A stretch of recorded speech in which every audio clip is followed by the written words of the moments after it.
Por mais de 3 décadas, a trágica história de Brandon Lee assombrou Hollywood e seus fãs ao redor do mundo.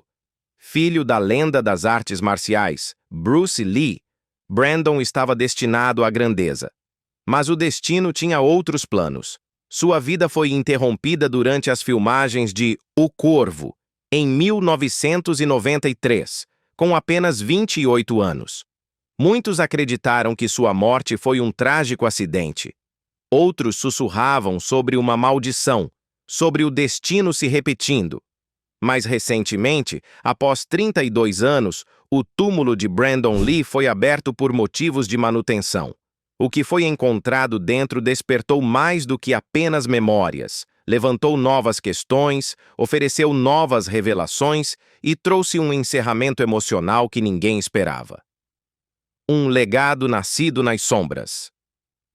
Brandon Bruce Lee veio ao mundo em 1º de fevereiro de 1965, em Oakland, Califórnia, numa época em que seu pai, Bruce Lee, ainda lutava para deixar sua marca em Hollywood.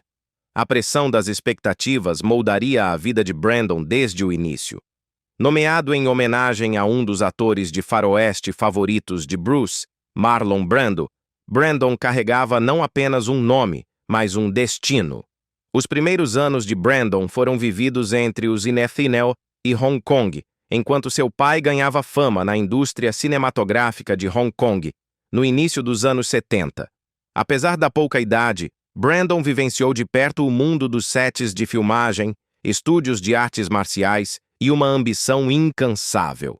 No entanto, o que poderia parecer uma infância aventureira também foi marcada por instabilidade. A família Lee se mudava com frequência, e Brandon frequentemente sentia que vivia à sombra de algo imenso e inabalável. Em 1971, Bruce Lee retornou a Hollywood, finalmente rompendo as barreiras raciais que por anos o haviam impedido de conquistar papéis principais. Brandon, ainda um menino, foi exposto tanto ao glamour da fama quanto à dura realidade de ser filho de um homem obcecado pela perfeição. Bruce não era apenas um pai. Ele era um fenômeno cultural em formação. A tragédia atingiu em 1973. Bruce Lee, com apenas 32 anos, morreu subitamente sob circunstâncias misteriosas enquanto trabalhava em seu filme Operação Dragão. A causa oficial foi um edema cerebral, mas os rumores persistem há décadas, desde envolvimento das tríades até uma suposta maldição da família Lee. Brandon tinha apenas 8 anos quando seu pai faleceu, mas o impacto foi para a vida toda.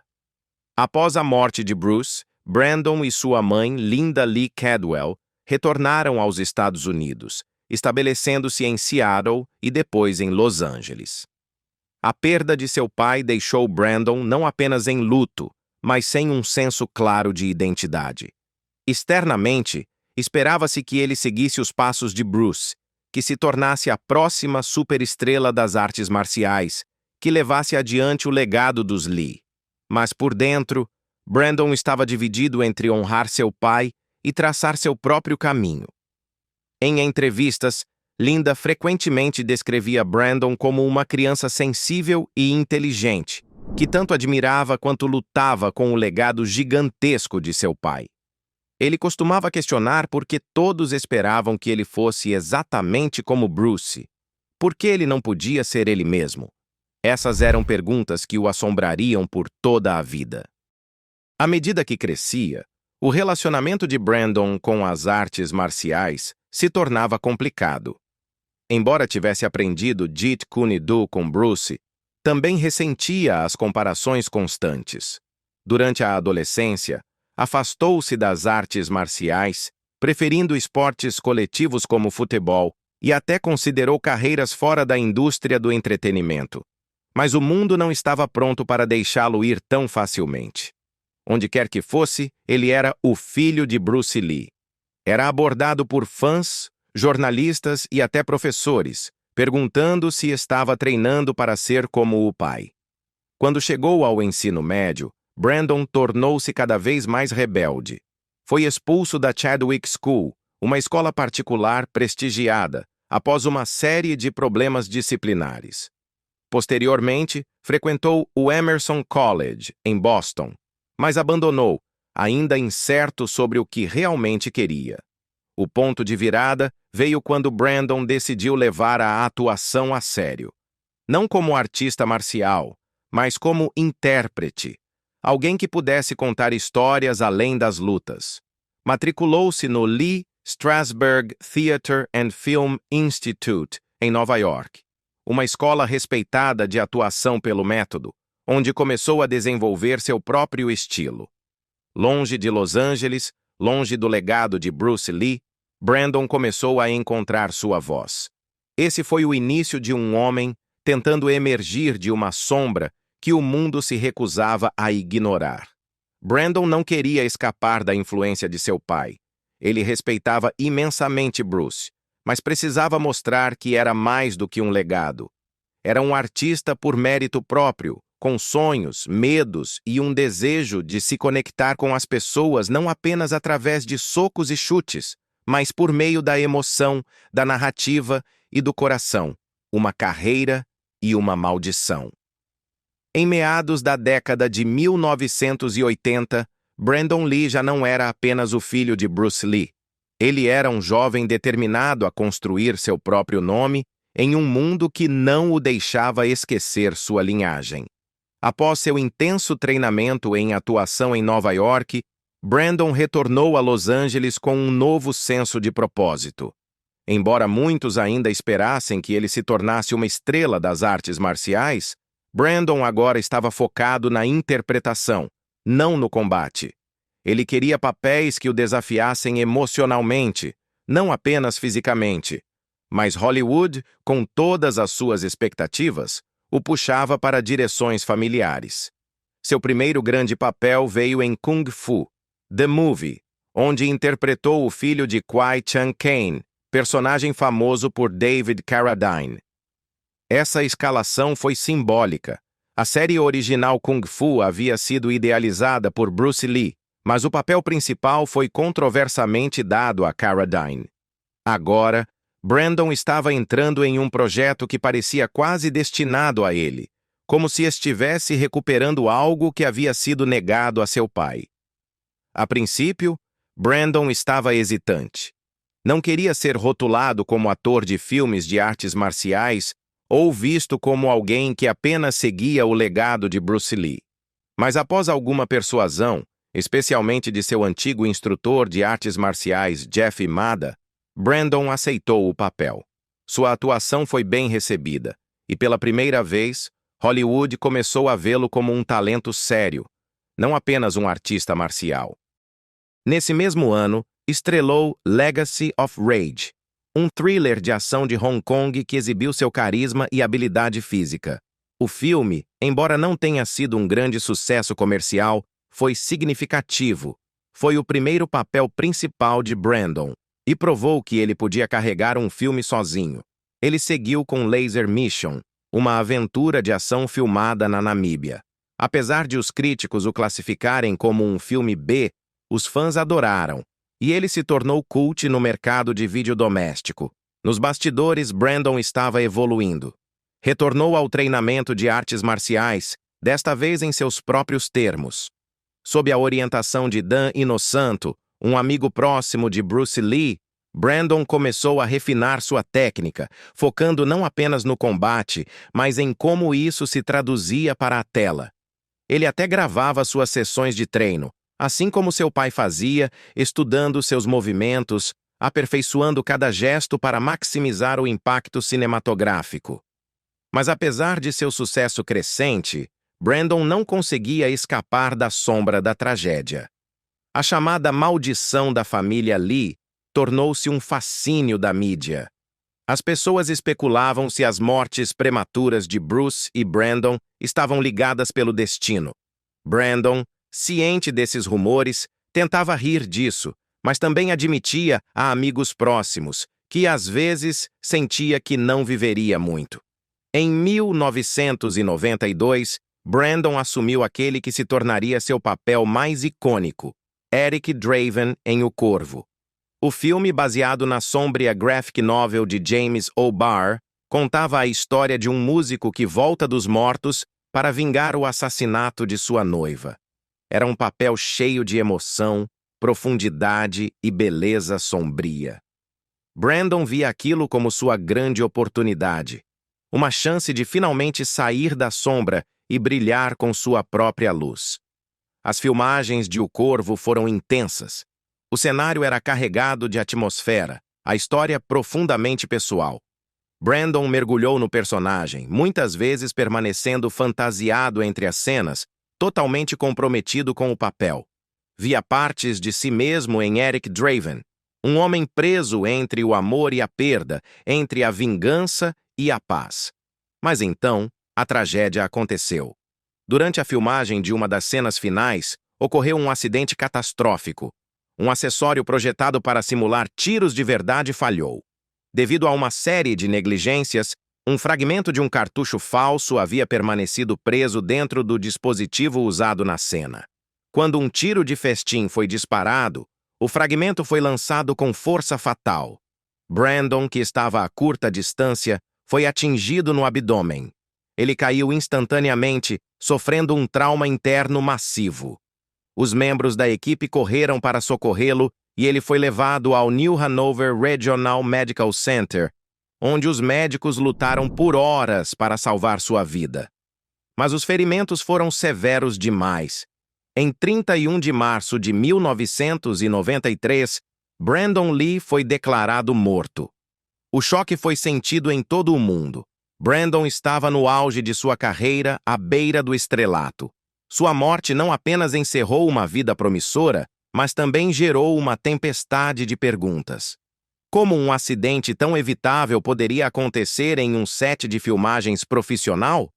Por que os protocolos de segurança foram ignorados?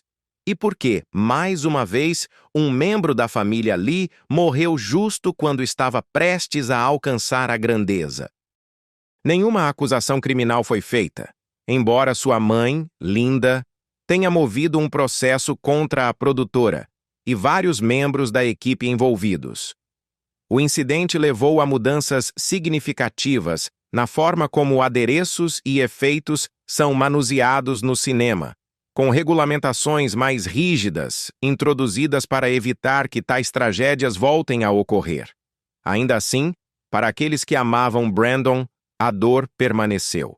Seu filme final, O Corvo, foi concluído usando dublês e efeitos digitais, e quando lançado em 1994, foi um sucesso tanto de crítica quanto de público.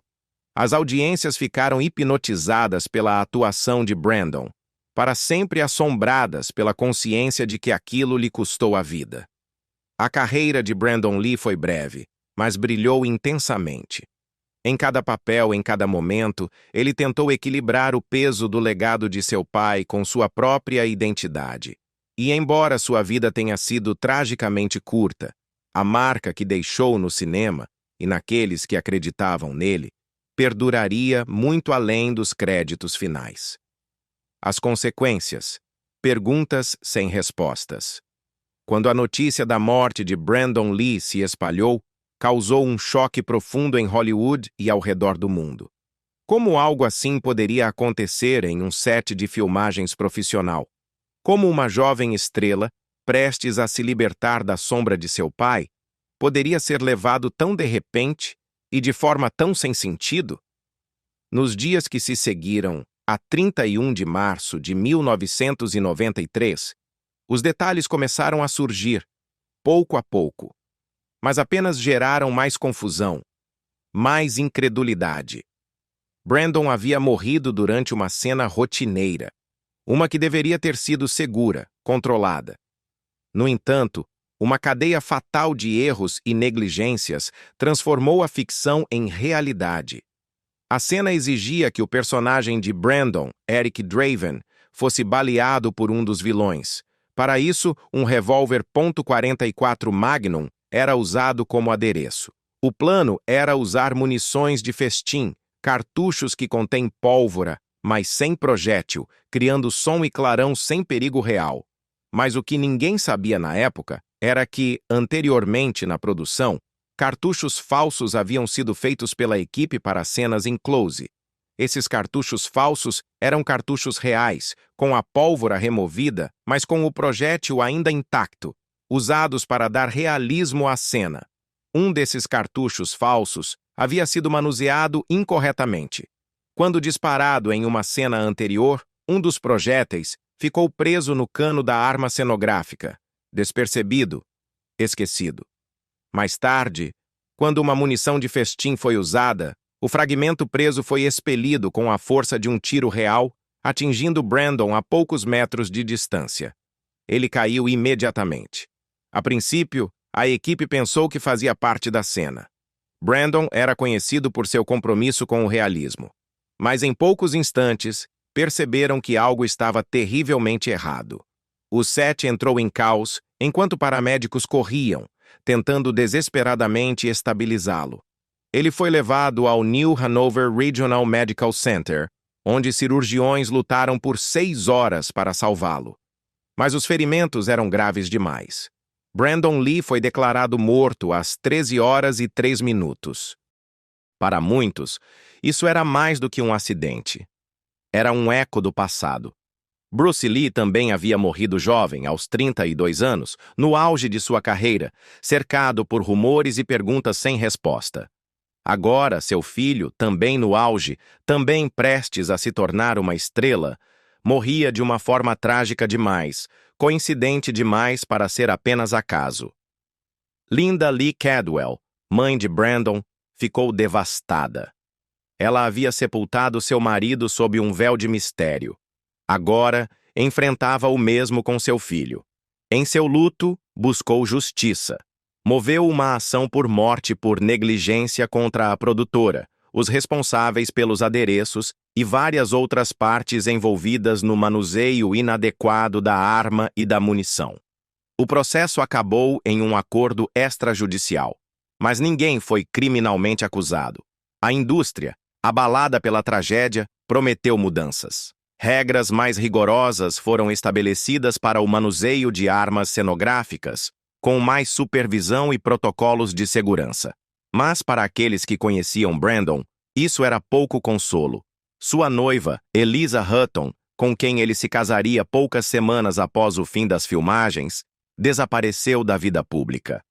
Ela nunca falou publicamente, mas pessoas próximas disseram que ela nunca se recuperou da perda. Os fãs lamentaram. Reuniram-se no túmulo compartilhado de Bruce e Brandon em Seattle, deixando flores, cartas e lembranças. O corvo foi finalizado com dublês e efeitos digitais primitivos. O rosto de Brandon foi sobreposto a dublês para concluir cenas essenciais.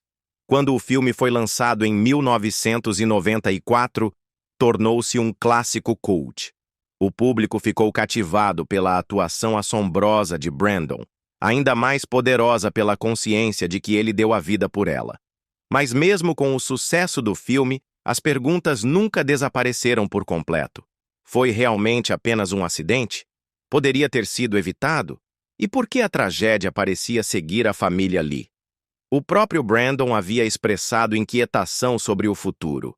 Amigos recordaram conversas em que ele falava sobre não viver muito, sobre sentir que seu tempo era limitado.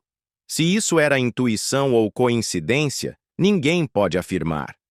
Alguns sussurravam sobre uma maldição. A ideia de que a família Lee estava destinada a vidas curtas, marcadas por brilho e tristeza. Outros rejeitavam tais ideias, apontando em vez disso para a negligência de Hollywood, para os cortes de custos e erros humanos. Mas a dor permaneceu. Para Linda, não foi apenas a perda de um filho, mas a repetição cruel da história. 2 chamas brilhantes apagadas cedo demais, ambas à beira de algo grandioso. Brandon Lee passou a vida tentando se definir, escapar da sombra de seu pai e deixar sua própria marca. E em uma reviravolta trágica, foi sua morte, como a de Bruce, que o imortalizou no coração de milhões. As consequências não se tratavam apenas de buscar culpados ou encontrar um encerramento. Tratavam-se de honrar uma vida cheia de paixão, talento e a luta constante para ser visto por quem ele realmente era. Brandon Lee foi mais do que um legado. Foi uma luz que brilhou intensamente, ainda que por pouco tempo. A perturbação no túmulo. O cemitério Lakeview, em Seattle, sempre foi um lugar de reverência silenciosa. Escondido entre as árvores e com vista para o horizonte da cidade, é onde milhares de visitantes vão todos os anos prestar suas homenagens a Bruce Lee e seu filho, Brandon. Seus túmulos repousam lado a lado, um símbolo poderoso e sombrio de um pai e um filho unidos pela grandeza e pela tragédia. Por mais de 3 décadas, o local de descanso de Brandon Lee permaneceu intocado, cuidadosamente mantido tanto pela família quanto pelos fãs. Flores, bilhetes e pequenos objetos vindos de todo o mundo adornavam o túmulo, enquanto as pessoas vinham não apenas para honrar sua morte, mas para celebrar a vida que ele viveu. Mas no início de 2025, algo inesperado voltou a atrair atenção para o túmulo de Brandon. Tudo começou de forma aparentemente inofensiva. Um zelador do cemitério notou uma rachadura fina atravessando a superfície da lápide de Brandon. A princípio parecia algo pequeno, apenas o desgaste do tempo. Mas com o passar das semanas, a rachadura se aprofundou e o solo sob o túmulo parecia instável. A terra, antes firme e compacta, havia se deslocado levemente, como se algo a tivesse perturbado. Preocupada, a administração do cemitério entrou em contato com Linda Lee Cadwell. Agora em idade avançada, Linda havia suportado mais perdas do que a maioria poderia suportar. Ela esperava que o túmulo de Brandon permanecesse intocado, um lugar de paz. Mas agora, o conselho da cidade e os responsáveis pelo cemitério pediam sua autorização para uma inspeção completa para garantir a integridade estrutural do local. Não foi uma decisão fácil. Para Linda, a ideia de perturbar o local de descanso final de Brandon era de partir o coração. Ela já havia sido forçada a se despedir tanto do marido quanto de seu único filho. Permitir que outros abrissem o túmulo, mesmo por motivos de manutenção, parecia reabrir uma ferida antiga. Mas ela também compreendia a responsabilidade que carregava, não apenas como mãe, mas como guardiã da memória de Brandon. Milhares de pessoas iam ao Lakeview todos os anos, movidas pelo amor e admiração. Se havia algo errado, precisava ser corrigido, por eles, por Brandon. Relutantemente, ela deu seu consentimento. Os preparativos foram realizados com o máximo cuidado. Uma estrutura temporária foi erguida ao redor do túmulo para garantir privacidade e proteger o local do clima. Apenas uma pequena equipe de especialistas, juntamente com funcionários do cemitério, teve permissão para entrar. Cada passo foi calculado, respeitoso, consciente do significado do que estavam prestes a fazer. Numa manhã clara de primavera, os trabalhos começaram. Ao removerem cuidadosamente a pedra rachada e limparem a camada superior de terra, a equipe ficou surpresa ao ver que nada dentro da câmara funerária parecia fora do lugar. O ar estava imóvel, intocado, mantendo a essência solene do sepultamento de 32 anos antes. Mas à medida que continuavam, pequenos objetos começaram a surgir. Lembranças que haviam sido colocadas com Brandon durante seu funeral, fotos, cartas e recordações de sua vida e carreira, todas cuidadosamente preservadas. Não havia sinais de danos externos, nenhuma evidência de animais ou deslocamentos naturais. Parecia cada vez mais provável que alguém, talvez sem perceber, tivesse pisado muito perto do túmulo durante uma visita, causando a rachadura na pedra. Ainda assim, para Linda, ali de pé, mais uma vez ao lado de seu filho, as emoções eram avassaladoras. Ela não esperava estar ali novamente, não daquela forma. E enquanto a equipe de manutenção trabalhava em silêncio, um mistério mais profundo estava prestes a se revelar. Algo que traria tanto dor quanto uma estranha sensação de paz. Abrindo o túmulo. Numa calma manhã de primavera, Os funcionários do cemitério removeram cuidadosamente a pedra e revelaram o caixão de Brandon. No interior, tudo parecia intocado. O ar estava imóvel, cheio de reverência. Os itens deixados por familiares e amigos décadas antes ainda estavam no lugar. Fotos, cartas, pequenas lembranças dos sets de filmagem. Entre eles, um maço de cartas lacrado chamou a atenção da equipe. Linda, que estava por perto, foi questionada se gostaria de ver. Lutando contra as lágrimas, ela concordou. As cartas eram homenagens pessoais daqueles que estiveram mais próximos de Brandon. Mensagens de luto, amor e promessas de manter seu legado vivo. Mas uma carta se destacava, lacrada de forma diferente, marcada com um símbolo de 2 dragões entrelaçados. O fôlego de Linda parou. O dragão sempre simbolizou Bruce, e Brandon valorizava muito isso quando criança. Curiosa, ela pediu que a abrissem. As palavras finais de Brandon. Dentro havia uma mensagem do próprio Brandon, escrita poucos dias antes de sua morte. A jornada que começamos juntos nunca termina. Os limites que você vê são ilusões. Seja água, flua, adapte-se, persista. O seu verdadeiro caminho não é o meu, é só seu. Esvazie sua xícara, encha-a com sua sabedoria. Linda chorou. Ela nunca esperava ler novamente as palavras de Brandon. Mas enquanto estava ali de pé, um pensamento perturbador surgiu. Como ele poderia saber? Por que ele escreveria algo tão final? Quem colocou essa carta em seu caixão?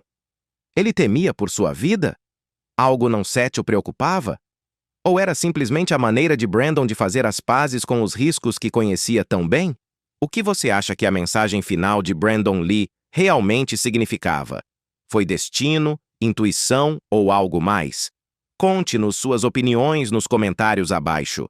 Se achou essa história poderosa, não se esqueça de curtir, se inscrever e ativar o sininho para mais histórias não contadas. Obrigado por assistir.